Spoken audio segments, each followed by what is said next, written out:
होतो मिडगुले सरांनी आपल्याकडचा एक मोठा गट गेला होता 8वी 9वी 10वी मधून. त्याच्यामध्ये आपल्याला नंबर आला नाही आपला, पण सहभागाचं बऱ्यापैकी मुलांनी सादरीकरण केलं आणि सहभागाचं प्रमाणपत्र आपल्याला मिळणार आहे. तर त्यांचं मी आज विद्यालयाच्या वतीने हार्दिक स्वागत करतो आणि आभार मानतो.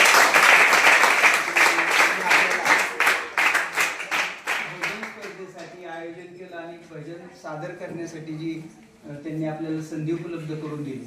आणि आपल्याही मुलांना इतर शाळेतील मुलांची कशी तयारी आहे भजनाची, हार्मोनियम वादकाची तयारी कशी आहे, तबला पाखवाज कसे वाजवतात, एक ताल सूर लय कसा असतो हे त्यांना पाहायला मिळालं. आणि म्हणून या स्पर्धेच्या आयोजनातून आपल्या विद्यार्थ्यांना बऱ्याचशा काही अशा गोष्टी त्याच्यातून शिकायला मिळाल्या की जेणेकरून भविष्यामध्ये ते अधिक चांगल्या प्रकारे गायन करू शकतील, चांगल्या प्रकारे वादन करू शकतील, अशा ज्या काही प्रेरणा त्यांच्याकडून आपल्याला मिळालेल्या आहेत. आणि म्हणून त्यांचं पुन्हा एकदा स्वागत करतो विद्यालयाच्या वतीने आणि आभार मानतो. एक मार्गदर्शनपर 2 शब्द बोलावेत अशी मी त्यांना विनंती करतो.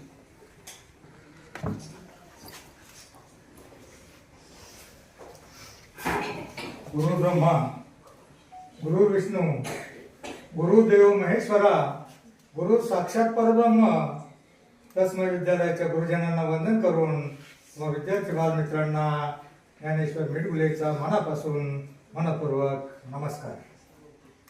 मुलांनो, आजकाल बघा, जो माणूस पायाने चालतो तो ठराविक अंतर गाठतो. मी कशाने चालता? जो माणूस पायाने चालतो तो ठराविक अंतर गाठतो, परंतु जो माणूस डोक्याने चालतो तो निश्चितच आपलं ध्येय गाठतो.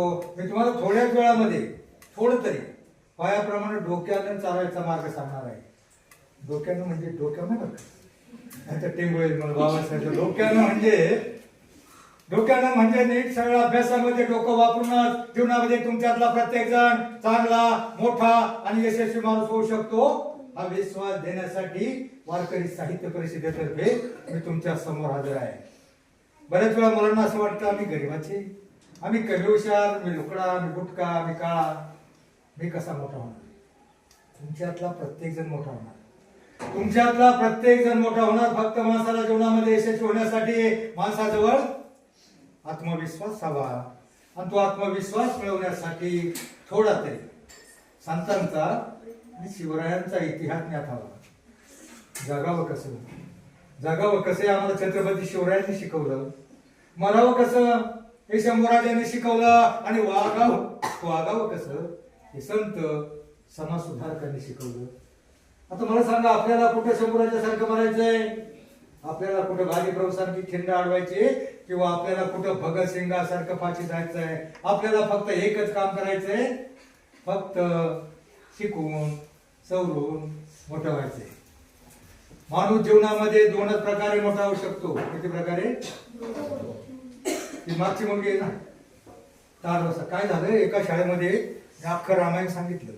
सरांनी सांगितलं रामनवमीचा दिवस आहे, रामायणावर बोला. मी रामाचा जन्म, सीता स्वयंवर, लंकावध, रावणाचा वध, विभीषणाचा अभिषेक, लंकादहन, सेतुबंधन सगळं सांगितलं. आणि रामायणापासून सर फार शिकण्यासारखं आहे. आता तुम्हाला 10वी नंतर 3 साईड आहेत बघा, आर्ट, कॉमर्स, सायन्स, बीबीए विषय बऱ्याच साईड निघतात. तर प्रत्येक गोष्टीमध्ये रामायणातलं एक पात्र, रामायण म्हणजे फक्त काय,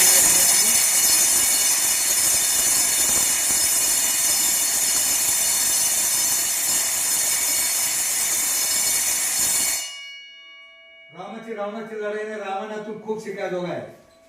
आता मी दुसरं सांगणार होतो पण एका मुलीचं लक्ष नव्हतं म्हणून मी सांगायला सुरुवात केली. रामायणामधून बघा, एक माकड होत. ते माकड पुढे गेलं, लंकेमध्ये गेलं. झाडावरून त्यानं सीतामाई बसली होती, सीतेच्या याच्यामध्ये अंगठी टाकली. सीतेनं ते ओळखल्यानंतर सीतामाईने वर पाहिलं. वर जसं पाहिलं तसं रावणाच्या सैनिकांनी पाहिलं. अरे हे मरकट कुठून आले, कोणत्या तरी देशाचा, पाकिस्तानचा, भारताचा हेर आलाय की काय? आणि मग त्या सैनिकांनी त्या माकडाला पकडलं. पकडल्याच्या नंतर रावणापुढे हजर केलं. रावण सिंहासनावर बसला होता. आणि मग सिंहासनावर बसलेलं असताना रावणाचं सिंहासन एवढं होतं, पण ते माकड काय सामान्य नव्हतं. त्यांना आपल्या शेपटाचे टोळे करून रावणापेक्षा डबल उंच सिंहासन करून बसला, ऐटी मध्ये बसला. रावणाने ते पाहिलं, रावणाला राग आला. रावणानं म्हटले सैनिकाला हुकूम केला, जा रे, या शेपटाचा एवढा माज दाखवते काय, माझ्यापेक्षा उंच सिंहासन केलं ना, ते शेपूटच याचं पेटवून द्या. जा, सगळ्या चिंध्या गोळा करून आणा, कपडे आणा. सैनिक पळाले, कपडे गोळा करून आणले. त्याचं अर्धही शेपूट भेटलं नाही. अर्धही भेटलं नाही म्हणल्यावर परत रावणाने सांगितलं, जा, सगळ्या लंकेतल्या साड्या गोळा करून आणा. आणि मग त्यावेळेस सैनिक परत पळाले, सगळ्या साड्या गोळा करून आणल्या. तरी पण एका साडीचं शेपूट राहिलं. मग कुणीतरी सैनिक म्हणला, लंकेमध्ये सीतामाईची साडी घेऊन या. ते त्या माकडानं ऐकलं, त्यानं शेपूट आकसून घेतलं. आणि मग कुठेतरी म्हणजे शेपूट कमी झाले, जा म्हणजे राखेलचे डबे आणा. सगळ्या शेपटावर लांबवलं होतं, पेटवून द्या. आणि मग राखेलचे डबे आणले, राखेल ओतलं आणि परत सैनिकांना हुकूम दिला. 15-20 सैनिकांनी माचीस, एक पैशाची माचीस घेऊन अख्खं शेपूट जागी पेटवून दिलं. जसं शेपूट पेटवलं तसा त्या माकडानं उड्डाण केलं. काय ते माकड काही सामान्य नव्हतं. कोण होतं ते काय सामान्य नव्हतं. जसं त्यानं उड्डाण केलं, पहिला रावणाच्या वाड्यावर असता पलीकडे फिरवला, परत ह्या घरावर, त्या वाड्यावर, त्या घोड्यावर, तो बांगला, सगळी लंका त्या माकडानं फक्त 1 तासामध्ये भस्मसात केली. आता मला सांगा, तुम्हाला 11वा विषय असतो बघा, इकॉनॉमिक्स म्हणजे अर्थशास्त्र, पैशाचा विषय, बरोबर. कॉमर्सला असतो बुक किपिंग अँड अकाउंटन्सी, म्हणजे डेबिट क्रेडिट, जमा खर्च आणि त्याच्यातून प्रॉफिट लॉस, किती लॉस होतोय, किती फायदा होतोय. आणि बीबीए विषयाला असतो business management, bachelor of business management, म्हणजे कमीत कमी खर्चामध्ये कमीत कमी श्रमशक्ती वापरून, कमीत कमी वेळात कमीत कमी भांडवल वापरून जास्तीत जास्त नफा कसा करायचा, हे सगळ्या विषयामध्ये एकच अर्थ आहे, इकॉनॉमिक्स म्हणजे अर्थशास्त्र, जमा खर्च, प्रॉफिट लॉस. आता मला सांगा, त्या माकडाचा किती खर्च झाला? साड्या कोणाच्या होत्या? लंकेतल्या साड्या होत्या. आणि भानगड काय झालं सर, त्यावेळेला साड्या म्हणजे एवढ्या साड्या नव्हत्या. एवढ्या साड्या आता जसं तुमच्या आईच्या बहिणीच्या कपाटामध्ये साड्या आहेत बघा, किती साड्या आहेत, थप्पीला दे. प्रत्येक सणाला आपल्याकडे साडी येते, थप्पी. काय झालं, एका म्हातारीचा 75वा वाढदिवस साजरा करायचा, अॅनिव्हर्सरी, 75वा वाढदिवस आणि 55वी अॅनिव्हर्सरी, 20 वर्ष लग्न झालेलं बरोबर एका दिवशी आली. आणि म्हातारीला वाटलं काही आपली अॅनिव्हर्सरी साजरी करायची म्हणल्यावर पण त्या म्हातारीला लेनात होता. प्रत्येक वर्षी साडी, माहेरला गेल्या का 2 साड्या, संक्रांतीला साडी, दिवाळीला साडी, पाडव्याला साडी, प्रत्येक वर्षी 12 साड्या. 55 वर्षामध्ये त्या म्हातारीने 5-6 साड्या गोळा केल्या. आणि मग तिला वाटलं अॅनिव्हर्सरी साजरी करायची म्हणल्यावर मी सुंदर दिसली पाहिजे. मग लग्नातला तिने अल्बम काढला आणि लग्नातल्या शालू मध्ये ती 20व्या वर्षी एवढी सुंदर दिसत होती. तिने विचार केला, आता लग्नातला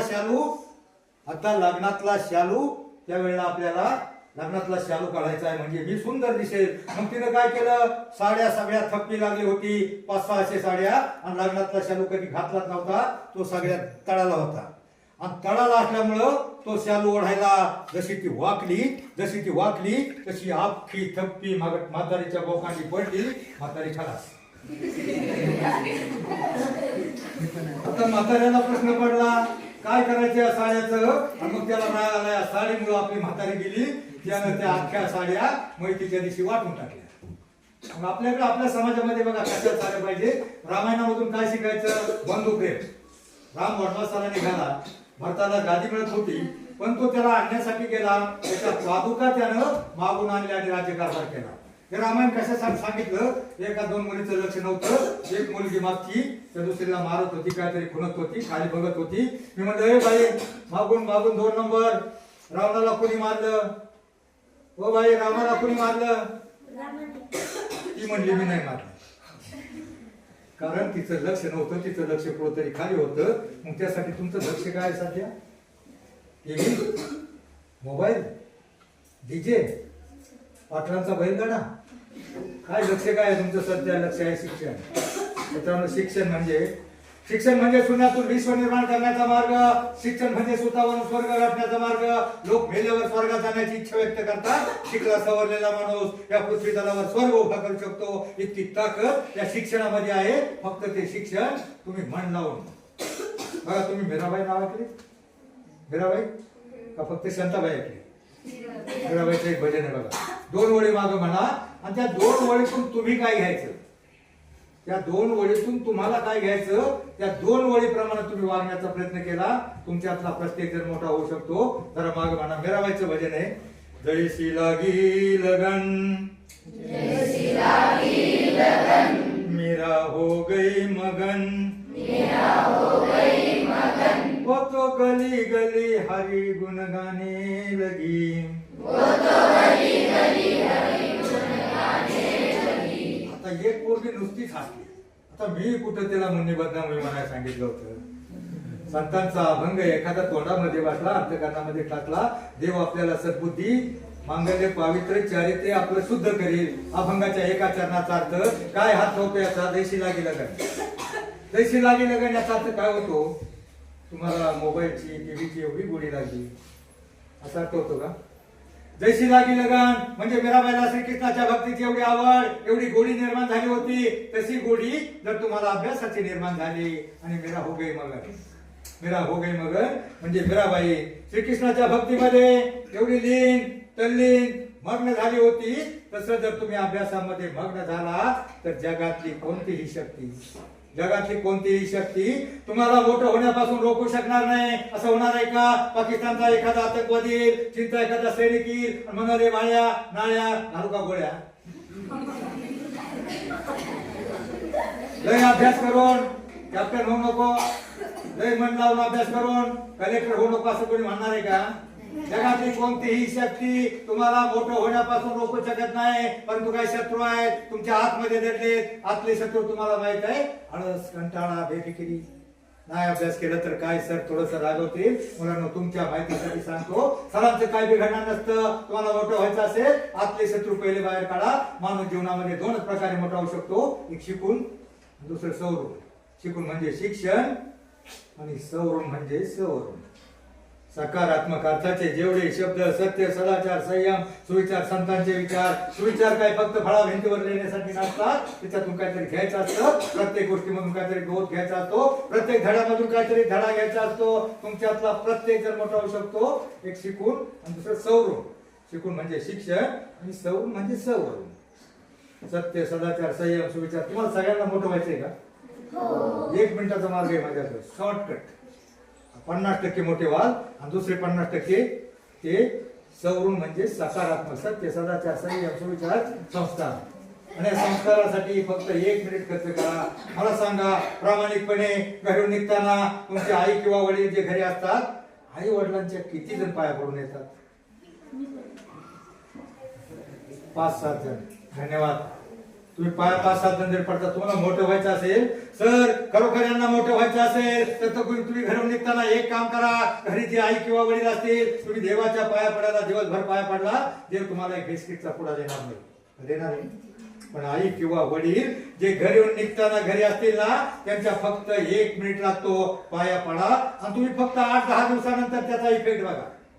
10 दिवसानंतर त्याचा परिणाम जाणवेल तुम्हाला. तुमचे आई वडील म्हणतील, अरे आमची सोडी किती शहाणी झाली, आमचा मन किती गुणाचा आहे. आणि मग तुमच्या शहाण्या गुणी मुलांसाठी तुमचे आई वडील रक्ताचं पाणी करतील, घामाच्या धारा घालतील, काबाड कष्ट करतील आणि तुम्हाला शिकवण्यासाठी पैसा उपलब्ध करतील. एक 8-10 दिवस तुम्ही प्रयोग करा, तुम्हाला इफेक्ट करेल. एखाद्याचा आई वडील काम धंदा करत नसेल, ते म्हणत आमची एवढी गुणी बाळ आहे, एवढी शहाणी पोर आहे, मग आम्ही याला काम धंदा केला पाहिजे. एखाद्याचा आई वडील दारू गुटखा काहीतरी वाईट छंद करत असेल तर त्याचा आई वडील म्हणेल, अरे आमची पोरं किती शहाण्यासारखी वागतात, मग आम्ही का करायचं. मग फक्त 8-10 दिवस तुम्हाला इफेक्ट कळेल.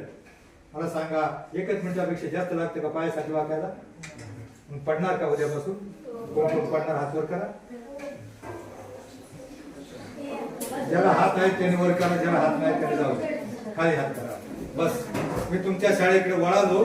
याचा एक मुलांनो, माणसाला जीवनामध्ये यशस्वी होण्यासाठी माणसाच्या पाठीमागे नुसता काबाड कष्ट करून माणूस मोठा होत नाही. नुसता कष्ट करून मोठा होत असला तर रस्त्याच्या कडेला खडी फोडणारे आयुष्यभर खडी फोडत नसते. माणसाला जीवनामध्ये यशस्वी होण्यासाठी माणसाच्या पाठीमागे असावे लागतात आई वडिलांचे, थोरा मोठ्यांचे, गुरुजनांचे, आणि संत समाज सुधारकांचे आशीर्वाद म्हणून फक्त रोज पाया पडा तुमच्यातला प्रत्येक जण. मी तुम्हाला सांगत होतो बऱ्याच वेळा आम्ही वाटतं आम्ही गरीबाचे, आम्ही मराठी शाळेत शिकतो, मी काळा मी गुटका, प्रत्येक जण मोठा होणार. मला सांग बाळा, भारताच्या राष्ट्रपती त्यांचं नाव काय? त्यांचा कलर गोरा आहे का? कोणत्या जाती जन्मल्या? आदिवासी. बरोबर. माहिती आहे तुम्हाला इतिहास? आदिवासी समाजात त्या मुलीचा इतिहास माहिती आहे का तुम्हाला? तिचे आई वडील कधी वारले?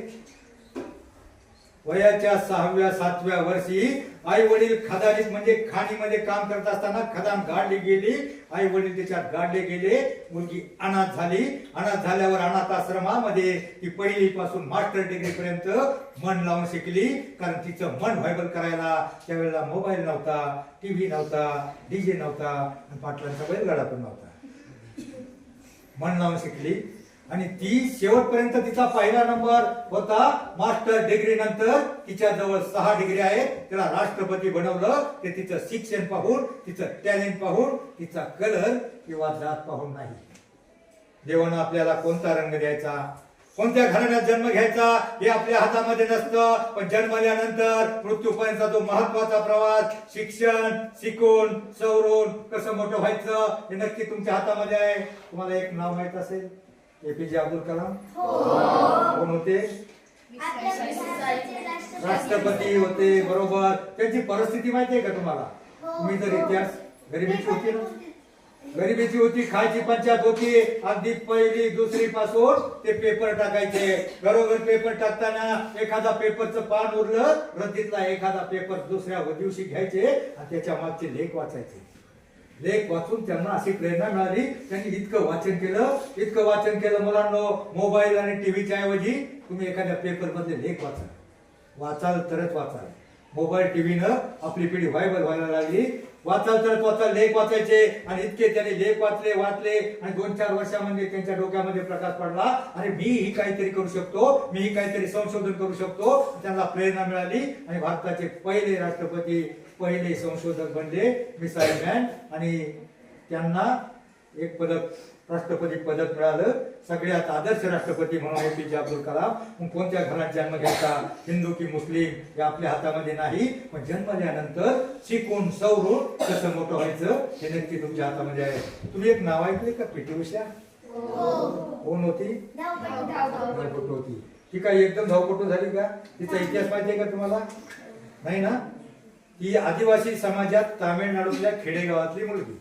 तिला अभ्यासाचा फार कंटाळा. 7वी पर्यंत गेली, पण अर्धे दिवस गाय बसायची, अर्धे दिवस घरी, अर्धे दिवस शाळेत. 8-10 दिवस शाळेत मुलगी आली नाही. शिक्षक तिला शोधायला गेले. अरे, कारण त्यावेळेला शिक्षक शोधायला गेल्यावर शिक्षकांना पाठवायचे, कोणती मुलं येत नाहीत, काय प्रॉब्लेम आहे. त्यावेळेला फोन नव्हता. शिक्षक निघाले घरी, मुलगी का येली नाही, मुलगी आली नाही. शिक्षक सायकलवर निघाले. त्यावेळेला सायकल, मोटरसायकल नव्हत्या. सायकलवर शिक्षक निघाले आणि ते शिक्षक तिनं पाहिलं. ती मुलगी डोंगराच्या कडेला रस्त्यावर उभी होती आणि डोंगराच्या बाजूला शेळ्या चालत होती. तिनं पाहिलं, गुरुजी आपले सायकलवर आले. सायकलवर आपल्याकडे येतात. तिनं जे पाहिलं गुरुजींना, आणि गुरुजींना जसं तिनं पाहिलं, आणि मग ती तंगाट पळाली, चिंगाट पळाली, बुंगाट पळाली, डोंगरावर जाऊन बसली. इतकी वाऱ्यासारखी पळाली. गुरुजी बघतच राहिले, अरे काय पोरगी का हैवान. आणि मग ती पोरगी गुरुजींना त्यावेळेला नाही सापडली. परंतु गुरुजींना तिच्यातला एक गुण हेरला. गुरुजींना तिच्यातला एक गुण हेरला होता. गुरुजी परत गेले. दुसऱ्या दिवशी सकाळ गुरुजी घरी आले. तिच्या बापाला भेटले. म्हणले, तुमच्या मुलीला शाळेत पाठवा. कमी मार्क असली तरी काय घाबरायचं नाही, थोडासा प्रयत्न करायचा. 50ची 60 कशी होती?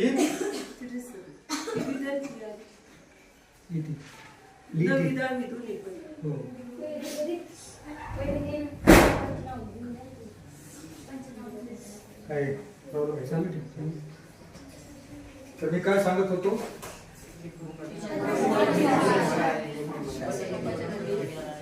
तिचे वडील घरी आले आणि तिचे गुरुजी घरी आले. वडिलांना सांगितलं त्याला शाळेत पाठवा.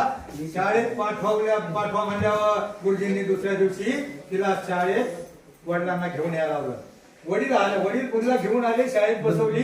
मुलगी बावरलेली होती. आता मी कोंडावाड्यात मला कोंडलं किंवा काय, परंतु तिला भीती वाटत होती. पण त्याच दिवशी गुरुजींनी शाळेमध्ये तिच्या आवडीचा कार्यक्रम घेतला. आवडीचा कार्यक्रम कोणता? तर स्पर्धा घेतल्या, खेळाच्या स्पर्धा, रनिंगच्या स्पर्धा, 200 मीटर, 400 मीटर धावायच्या स्पर्धा घेतल्या. आणि मग ती मुलगी, 7वीतली मुलगी 10वीच्या मुलगीपेक्षा, 7वीची मुलगी 10वीच्या मुलीपेक्षा पहिल्या नंबरला आली. पहिल्या नंबरला आल्यावर त्यावेळेला गुरुजींनी तिला 10 रुपये बक्षीस दिले. 10 रुपये म्हणजे त्यावेळेला 100 रुपये, 200 रुपये इतकी किंमत होती. 10 रुपये बक्षीस दिल्यावर तिला लय मोठं वाटलं, भारी वाटलं आणि तिला मग गोडी लागली. आणि मग ही मुलगी शाळेमध्ये शिकायला लागली. अभ्यासामध्ये नाही प्रगती झाली, पण 7वीची 8वी गेली, 9वी गेली. आणि मग तिला हायस्कूलला गेल्याच्या नंतर तिला तालुक्याच्या स्पर्धेमध्ये भाग घ्यायला लावला. तालुक्याच्या स्पर्धेमध्ये तिचा नंबर आला. मग जिल्ह्याच्या स्पर्धेमध्ये नंबर आला. आणि तोपर्यंत ती 12वीला पोहोचल्यावर तिला तामिळनाडूमध्ये जे राज्याच्या स्पर्धा होतात ऍथलेटिक्स सगळ्या स्पर्धेमध्ये तिला भाग घ्यायला लावला. मुलगी रनिंग मध्ये पहिली आली, उंच उडीमध्ये पहिली आली. आणि रनिंग मध्ये पहिली आलेली मुलगी नंतर भारतामध्ये जी स्पर्धा होती ना, सगळ्या राज्याचे खेळाडू येतात, त्या मुलीचा 12वीला असताना आपल्या राज्याच्या देशाच्या स्पर्धेमध्ये नंबर मिळाला. त्यावेळेला तिला बक्षीस मिळाले 2.5 लाख रुपये. मग शिक्षण मार्ग कमी आहे काय नाही, तुम्हाला अनेक मार्ग आहे. कला, एखादा मुलगा गायला शिकू शकतो, एखादा मुलगा वाजवायला शिकू शकतो, एखादा मुलगा खेळामध्ये तरबेज होऊ शकतो. त्या मुलीला मग त्याच्यानंतरचा इतिहास गोष्ट इथे संपली नाही, गोष्ट अजून संपली नाही. मग त्या मुलीला आंतरराष्ट्रीय स्पर्धेमध्ये उतरवलं गेलं. आंतरराष्ट्रीय स्पर्धेमध्ये ती मुलगी उतरल्याच्या नंतर मग त्यावेळेला फक्त 9 सेकंदावरनं तिचं पदक हुकलं. फक्त 9 सेकंदावरनं हुकलं. परंतु तिनं हार मानली नाही, ती नाराज झाली नाही. तिने प्रयत्न चालू ठेवले. रोज ह्या गावापासून दुसऱ्या शेजारच्या गावापर्यंत 5 किलोमीटर येऊन जाऊन 10 किलोमीटर रोज सराव करायचे. तिने सराव चालू ठेवला. रोज पळायची, रोज पळता पळता दमछाक व्हायची. 9 सेकंद तिच्यानं तुटत नव्हते. परंतु त्याच वेळेला 9 सेकंद तिच्यानं चुकत नव्हते. एक दिवशी चमत्कार झाला. जशी पलीकडच्या गावात पोहोचली, जशी पलीकडल्या गावात पोहोचली आणि माग फिरली तशी त्या गावामध्ये कुत्र्यांची भांडणं लागली होती. कुत्र्यांची कळवून पाहिजे ना कशी गुरकतात. कुत्र्यांची भांडणं लागली होती. ती जसं माग फिरली, एक कुत्र तिच्या माग पळालं, बाकीची कुत्र्याच्या माग पळाली. तिला असं वाटलं कुत्री माझ्या माग लागली. मग त्या कुत्र्याच्या भ्यानं ती जी चिंगाट पळाली, तंगाट पळाली, भोंगाट पळाली. 9 सेकंद सोडा 15 सेकंद तोडले. किती? आणि त्याच्या वर्षी दुसऱ्याच वर्षी आपल्या भारताला बेजिंग मध्ये आंतरराष्ट्रीय स्पर्धेमध्ये पहिलं गोल्ड मेडल मिळवणारी मुलगी 40% मार्क वाली पीटी उषा. मग कमी मार्क आहे काय, घाबरायचं नाही. लता मंगेशकर नाव ऐकलंय, अमिताभ बच्चन नाव ऐकलंय, सचिन तेंडुलकर नाव ऐकलंय. किती शिक्षण आहे यांचं? नॉन मॅट्रिक, बरोबर. 11वी 12वी याच्या पुढे तिघांचंही शिक्षण नाही. तरी त्यांचं काय कमी पडलं? म्हणून एखादा चांगला गुण हेडा, अभ्यासाला कमी मार्क आहे, घाबरायचं नाही, प्रयत्न करायचा. 50% वाल्यांनी 60% साठी, 60% वाल्यांनी काय होतं, एखाद्या पोराला कमी मार्क पडले 35% ते नापास होतं आणि मग त्याला नाराज होतं, गळाढा होतो. घाबरायचं नाही. मला असफलता एक चुनौती है, असफलता एक चुनौती है, उसे स्वीकार करो. क्या कभी रह गई देखो और सुधार करो. जब तक सफल ना हो नींद चैन को त्यागो तुम, संघर्ष का रास्ता छोड़कर मत भागो तुम, क्योंकि कुछ किए बिना ही जय जयकार नहीं होती. कोशिश करने वालों की प्रयत्न करा. आयुष्यामध्ये तुमची कधीच हार होणार नाही. तुमच्यातला प्रत्येक जण मोठा होऊ शकतो. आपल्या देशामध्ये सुशिक्षित बेरोजगारी बिलकुल नाही. फक्त तुमच्यातला प्रत्येक जण मन लावून शिकला पाहिजे. तुमचे आतले शत्रू आळस कंटाळा बेफिकिरी आणि त्यापेक्षा भयंकर डेंजर महाविघातक असे काही तुमचे दुश्मन आहेत. माहितीये का तुम्हाला? ज्याने दुश्मन आहे तुमचे ते फार तुम्हाला आवडतात. अभ्यास, गृहपाठ, होमवर्क सगळं सोडून तुम्ही रात्री 8 ते 8:30, 9 ते 9:30 त्याच्या पुढे बसून टुळ बघत असता आणि म्हणता तुझ्यात जीव रंगला.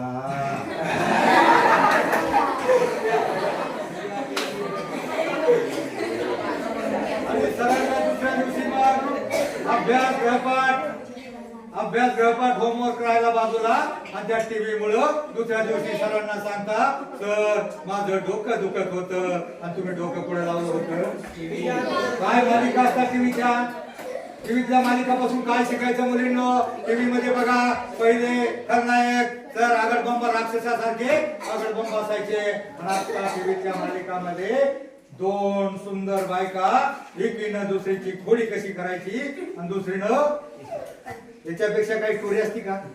नका मालिका बघू. एखादी मालिका बघण्याजोगी होती. कोणती होती बघण्याजोगी? स्वराज्य रक्षक संभाजी हुशार आहे. स्वराज्य रक्षक संभाजी देव धर्मान देशासाठी प्राण घेतले हाती सुरानी सरदार आम्हाला काय कुणाची भीती जगून मरावं मरून जगावं हेच आम्हाला ठावं. 39 दिवस आमच्या राजाचं त्या औरंगजेबानं हाल हाल करून मारलं. त्या औरंग्याचं हातात कुठं खडग सुद्धा नाही. पण आमच्या राजाची प्रत्येक वर्षी प्रत्येक गावी जयंती पुण्यतिथी साजरी होते आणि त्या वेळेला त्यांच्या नावाचा आम्ही जय जयकार करतो. छत्रपती संभाजी महाराज की जय. त्यांचा जय जयकार का होतो? आपल्या आजाचा जय जयकार का करत नाही कोणी? कारण त्यांनी देव धर्मान देशासाठी दुसऱ्यासाठी जगला, समाजासाठी जगला, दुसऱ्यासाठी जगला तो जगला आणि दुसऱ्यासाठी मेला तो सुद्धा जगला. मग आपल्याला कुठे शंभराच्या सारखं बलिदान द्यायचंय? आपल्याला फक्त शिकून सवरून मोठं व्हायचंय. मुलांनो कंटाळा आलाय का? बघा आमच्या वेळेला 11वी होती. आमच्या वेळेला शेवटची ब्रॅच 73ची 11वी होती. 10वी 12वी नंतर निघाली. SSC HSC नंतर निघाली. 11वीला मला 60% मार्क होते. 11वीला मला 60% होते. आमच्या वेळेला जास्त सायन्स नाही, आर्ट आणि कॉमर्स दोनच साईड शेड्यूल असायच्या आणि बाकी म्हणलं BSc वगैरे पुण्याला. तर मग 11वीला 60% मार्क मला. मी शिरोला सिटी गोरा कॉलेजला आर्टला कॉमर्सला प्रवेश घेतला. माझ्या एका मित्राला बबन तांबे त्याचं नाव, त्याला 40% मार्क होते. त्यानं कॉमर्सला प्रवेश घेतला. आता मला सांगा मुलांनो 40% वाला मोठा होणार का 60% वाला? असं काही नाही. बरोबर बघा. हा मग त्यावेळेला त्यानं कॉमर्स आर्टला प्रवेश घेतला. आम्हा दोघांमध्ये त्यावेळेला 1974 साली 20 रुपये भाडं होतं. दोघं माझा पार्टनर रोग. परंतु त्याची एकच पहिल्याच महिन्यामध्ये त्याचा नंबर लागला. औंधला सरकारी ITI ट्रेड होता वेल्डर. 40% मार्कला सगळ्यात हलका ट्रेड मिळतो वेल्डरचा ट्रेड होता. बळा रावणाला कोणी मारलं रे? रावणार नाही ना? तू याला मारलं ना? रावणार नाही मारलं ना? हा बरं झालं रावणार नाही मारलं ना. तर मग लक्ष तुमचं लक्ष जरा लक्षात असू द्या. काय झालं बघा, एक विद्यार्थी असा असायचा कायम शाळेमध्ये खोड्या करायचा, भांडणं करायचा आणि मार्क कमी पडली किंवा गुरुजींनी त्याला शाबाशी नाही दिली तर गुरुजींना म्हणायचा गुरुदेव तुम्ही कायम त्या अर्जुनाला चांगलं म्हणता, त्याला शाबाशी देता, त्याला चगड देता, मला कधी चांगलं म्हणतच नाही. मुलांना गुरुंना सगळे विद्यार्थी सारखे असतात असं होतं का? एकाला शिकवतात दुसऱ्याला नाही. सगळे विद्यार्थी सारखे असतात. मग त्यात तो शिष्य होता दुर्योधन. आणि तो दुर्योधन त्यानं गुरूंना द्रोणाचार्यांना असं म्हटल्याच्या नंतर द्रोणाचार्यांनी त्याच्या शंकेचं निरसन करण्यासाठी त्याला एका झाडाजवळ नेलं. झाडावर एक पक्षी बसला होता आणि पक्षी बसलेला असल्यावर दोघांनाही सांगितलं, अर्जुनाला द्रोणाचार्याला दोघांनाही जवळ बोलावलं आणि सांगितलं त्या पक्षाचा डोळा अचूकपणे छेद करायचा आहे. फक्त माझ्या पहिल्या प्रश्नाचं उत्तर द्यायचं, नीट पाहायचं आणि सांगायचं काय काय दिसतं. पहिलं दुर्योधनाला बोलावलं आणि त्याला सांगितलं पक्षाचा डोळा छेद करायचा आहे, नीट पहा आणि सांग काय काय दिसतं. त्यावेळी दुर्योधनाने पाहिलं आणि सांगितलं गुरुदेव मला त्या झाडाचा बुंदा दिसतो, फांद्या दिसतात, पानं हलताना दिसतो, पक्षी बसलेला दिसतो, पलीकडे आकाश दिसतं. असं उत्तर देऊन मग त्यानं नेम मारला. त्याचा बाण कुठेतरी ढगात गेला. मग अर्जुनाला बोलवलं. अर्जुनाला विचारलं तुला धनुष्यातून बाण मारण्यापूर्वी माझ्या प्रश्नाचं उत्तर दे, काय काय दिसतं. अर्जुनानं पाहिलं आणि सांगितलं गुरुदेव गुरुदेव मला फक्त त्या पक्षाचा डोळा दिसतो, मला फक्त त्या पक्षाचा डोळा दिसतो. असं म्हणून त्यानं बाण मारला. अचूकपणे आपलं लक्ष छेदलं. त्याचं लक्ष होतं पक्षाचा डोळा, त्याला दिसत होता पक्षाचा डोळा. तसं तुमचं लक्ष आहे शिक्षण. बरोबर? त्या शिक्षणाऐवजी त्या मुलांना एकमेकाच्या खोड्या करायला किंवा दुसरंच काहीतरी दिसतं. काय दिसतं? पोरग जरासं मोठं झालं 10वी 11वीला गेलं का त्याला असं दिसतं, इकडे तिकडे बघतं आणि एखाद्याने आपल्याकडे बघितल्यावर त्याला लय भारी वाटतं आणि ते म्हणतं त्याचं लक्ष पुढे असतं. ते म्हणतं जेव्हा भक्तीस तू माझ्या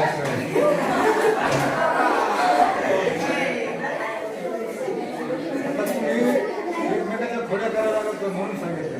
मग तुमचं लक्ष आहे शिक्षण. मुलांना तुम्हाला बघा टीव्ही पाहिला जाणे दुश्मन, दुसरा मोबाईलमुळे बघा, मोबाईलमुळे सगळे घोटाळे बरेच मोबाईलमुळे झाले. मोबाईल मध्ये तुम्हाला एखादा आमिष येतं, तुम्हाला याच्यावर क्लिक करा, तुम्हाला 5 लाख रुपयाचं बक्षीस लागलंय किंवा बऱ्याच गेम येतात.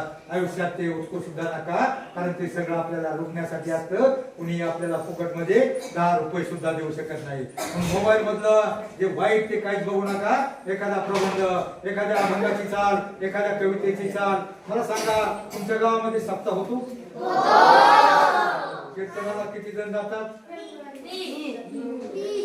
हाय, सगळे जण बघितले मी. कालेच्या कीर्तनाच्या दिवशी आलो होतो, तुम्ही सगळे लाईन मध्ये होता दुपारी. कशाला? भोजन आणि भजन.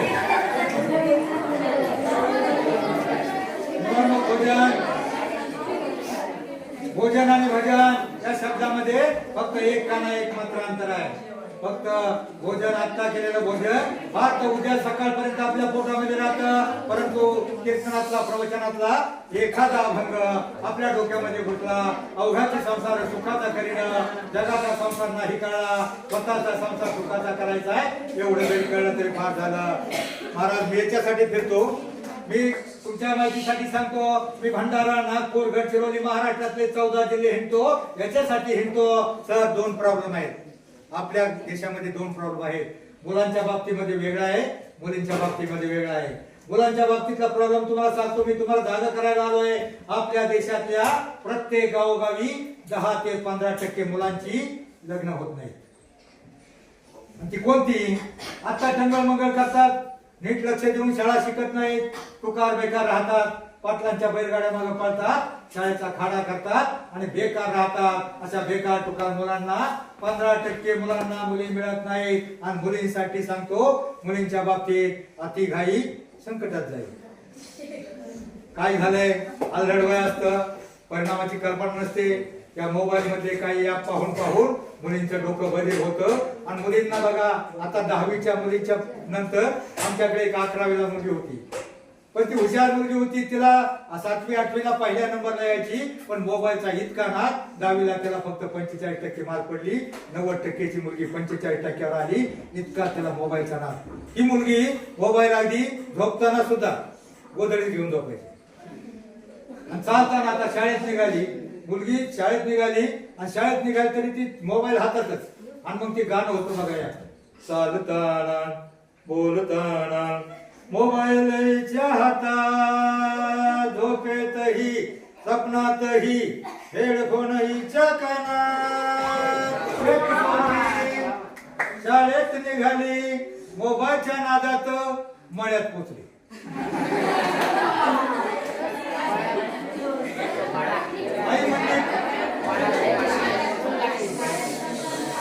आई म्हटली, काय ठमी आज शाळा नाही का?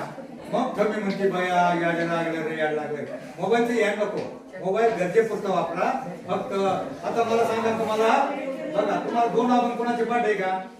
पण जाऊ द्या, तुम्हाला एकच 2च अभंग पाठ करा. अवघाचे संसार सुखाचा करीन, जगाचा संसार नाही कळला, स्वतःचा करायचा आहे. आणि दुसरा सावता महाराजांचा एक अभंग आहे, कांदा मुळा भाजी, अवघी मिठाई माझी, लसूण मिरची कोथंबिरी, अवघा झाला माझा हरी, मोठ नाळा विहीर दोरी, अवघी व्यापली पंढरी, सावता म्हणे केला माळा, विठ्ठल पायी गोविला गळा. सावता महाराजांचं गाव आरण, पंढरपूर पासून 30 किलोमीटर, सोलापूर हवेच्या बाजूला.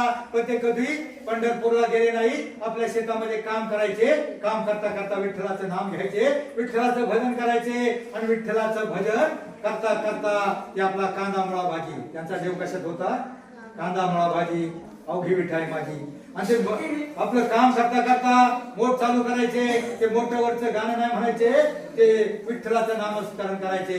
जरा शेवटचा प्रॉब्लेम आहे, जरा माग म्हणा, विठ्ठल विठ्ठल विठ्ठला, विठ्ठल विठ्ठल विठ्ठला.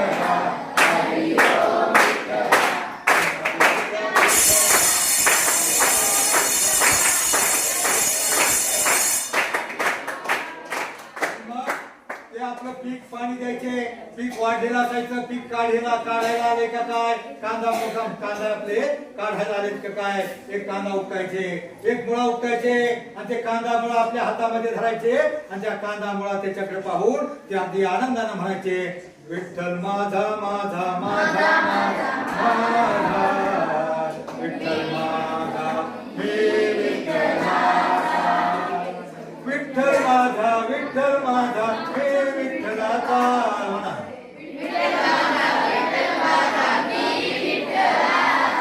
माझा माझा माझा विठ्ठल माझा. त्या सावता महाराजांना आपला विठ्ठल कशा दिसत होता, कांदा मुळा भाजी. मग सावता महाराजांना आपला देव काम करण्यामध्ये म्हणजे दिसत होता, कामामध्ये दिसत होता. मग मला सांगा सध्या तुमचा देव कशामध्ये आहे, कशामध्ये आहे. बस दोनच गोष्टी, दोन अभंग पाठ करा. अवघाची संसार सुखाचा करीन, एक कडव्याचा अर्थ लक्षात घ्या आणि कांदा मला भाजी म्हणजे तुमचं जे काम तुमच्या पुढे सध्या आहे, तुमचं जे अभ्यास आहे याच्यात देव आहे. तर मी तुम्हाला सांगत होतो शेवटची गोष्ट माझी राहिली, त्याला 40% मार्क महिन्याभरात त्याचा आयटीआयला नंबर लागला. 1 वर्षाची आयटीआय, 1 वर्षाची अप्रेंटिस झाली आणि एका कंपनीमध्ये त्याला जॉब लागला. 1 वर्षाची अप्रेंटिस केल्यानंतर दुसऱ्या वर्षी तिसऱ्या वर्षी परमनंट झाला. तोपर्यंत आमचं कॉमर्स झालंही नव्हतं. आम्ही ग्रॅज्युएट व्हायच्या अगोदर तो परमनंट झाला आणि त्याला 3 वर्ष, पुढल्या 3 वर्ष वेल्डर हा जॉब असा असतो, डोळ्याला चष्मा हे लावावा लागतं, काच लावावं लागते, तरी ठिणग्या उठतात, भागतं. आणि बाकीचे कामगार वर्षातून 6 महिने गायब असायचे, 15 दिवस गायब असायचे, 2 दिवस यायचे, 4 दिवस यायचे नाही.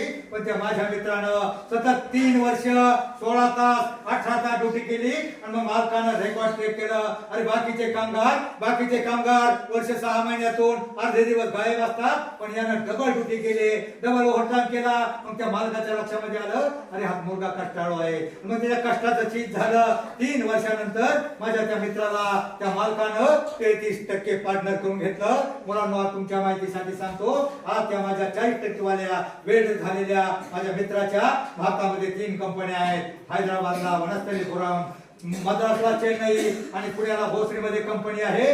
कंपनीचं नाव आहे स्टार इंडस्ट्रीज. स्टार म्हणजे नशीब. त्याचं नशीब का चमकलं, फक्त कष्ट, जिद्द, मेहनत. आजकाल आपल्यामध्ये बेकारी नाही. आजच्या MIDC मध्ये कामगार मिळत नाहीत. साहेब लोक सगळे बाहेरचे, आमची पोरांमध्ये बैलगाडा किंवा इतर नादामध्ये पुढाऱ्यांच्या मागे लागून बेकार तुकार राहतात, आपलं करिअर करत नाहीत. म्हणून माझी सगळ्यांना विनंती, तुम्ही शिकून सवरून आपलं करिअर करा.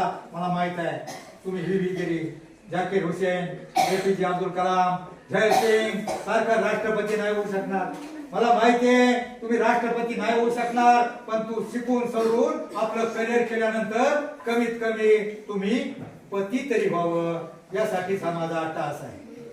आणि मुलींना मोबाईलच्या माग जास्त न लागता तुम्ही कॉलेजला गेल्यावर त्या मोबाईलच्या नादानं, त्या मोबाईल मधून तुम्हाला अनेक रोग येतील. तुम्हाला फसवण्यासाठी त्या इंग्लिश भाषा, मला इंग्लिश मध्ये 11वीला फक्त 35% मार्क होती, मला जास्त इंग्लिश कळत नाही.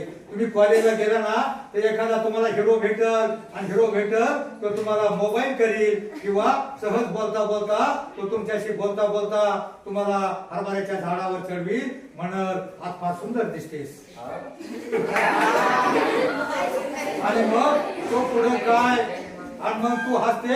मग हरभऱ्याच्या झाडावर कधी चढू नका. एखादा तुम्हाला झाडं टाकण्यासाठी ते इंग्लिशची वाक्प्रचार सोपा काहीतरी निघाले, लय डेंजर शब्द आहे ते. काय आय काय यू काय मला आठवत नाही एक शब्द. एखादा तुम्हाला जर म्हटला आय काय यू तर त्याला तिकडे म्हणायचं तुझी आय आणि तुझा बाप माझ्या आई बापाकडे घेऊन ये, मग ठरू.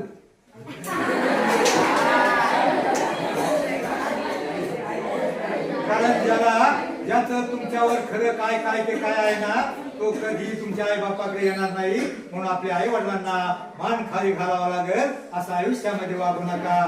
कारण बघा प्रत्येक पेपरला बातमी वाचतो, लहान लहान मुलीला चॉकलेटच्या मिश्रा दाखवली जातात, मोठ्या मुलीला मोबाईलच्या मिश्रा दाखवली जातात, त्याच्या मोठ्या मुलींना लग्नाच्या मिश्रा दाखवली जातात. आणि अशा प्रकारे आमच्या देशातल्या मी 45 वर्ष पत्रकारिता करतो, 65,000 मुली वर्षाला फसवून पुण्यासारख्या ठिकाणाहून मोठ्या शहरातून नेऊन फसवून तिथं बाहेरच्या देशामध्ये 25 ते 30 लाख रुपयाला विकल्या जातात. म्हणून मुलींनो, आयुष्यामध्ये कोणत्याही लोभाला, मोहाला, प्रलोभनाला बळी पडू नका. तुमचे आई वडील काय तुम्हाला कोरड्या विहिरीत ढकलणार नाही.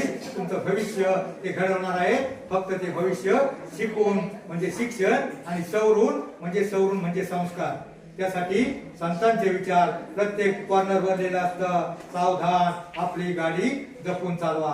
तरी तुम्ही तो बोर्ड पाहिला नाही आणि मग तुमची गाडी तुम्ही तशीच पाहिली तर सरळ गेली तर गटरामध्ये पलटी होते. पलटी झालेली पत्र्याची गाडी रिपेअरिंग होते, पण या देहाच्या बॉडीची गाडी रिपेअरिंग होत नाही. एकदा बदनाम झालेल्या मुलाला समाज स्वीकारत नाही. म्हणून आपल्या आई वडिलांना मान खाली घालावे लागेल. असं आयुष्यामध्ये वागू नका. बस आता एवढंच सांगतो तुम्हाला. माझ्या मागे 2 ओळी म्हणा फक्त, आणि 2 ओळी म्हणल्याच्या नंतर परत 2 ओळी म्हणा. कानडा राजा पंढरीचा म्हणा.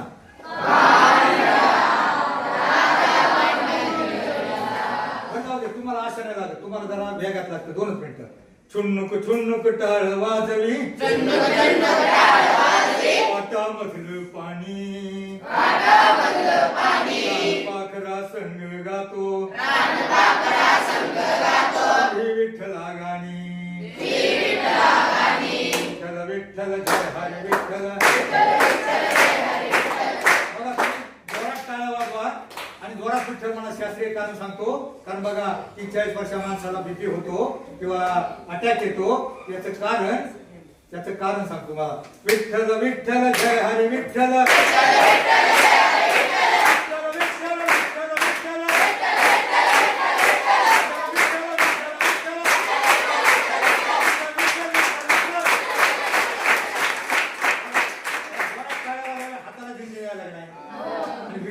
विठ्ठल या शब्दावर जोर दिल्यावर आपल्या अंतःकरणापासून हृदय, फुफ्फुस, पोटातल्या सगळ्या रक्तवाहिन्या प्रवाहित होतात. हाताला झिंगण्या झाल्यावर डोक्याच्या केसापासून पायाच्या नखापर्यंत सगळ्या रक्तवाहिन्या प्रवाहित होतात. जो दिवसातून फक्त 5 मिनिटं एखादा अभंग म्हणत, विठ्ठल विठ्ठल म्हणत, टाळ्या वाजवील, 5-10 मिनिटं व्यायाम करील, आयुष्यामध्ये त्याला बीपी, शुगर, रक्तदाब, मधुमेह, कोलेस्ट्रॉल, अटॅक येणारच नाही. बस मुलांना आयुष्यामध्ये जगायचं.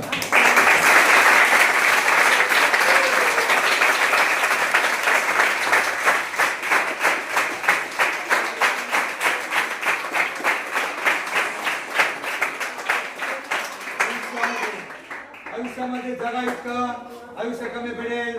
शिका इतकं, डिग्र्या कमी पडतील. जगा इतकं, आयुष्य कमी पडेल. दौडा असे कमनशिबाचा फासा निघून पडेल. परंतु मुलांनो, प्रयत्न इतका करा, अभ्यास इतका करा, त्या विठ्ठलाला, पांडुरंगाला, या देवांना तुम्हाला देणं भागत पडेल. जय हिंद, जय महाराष्ट्र.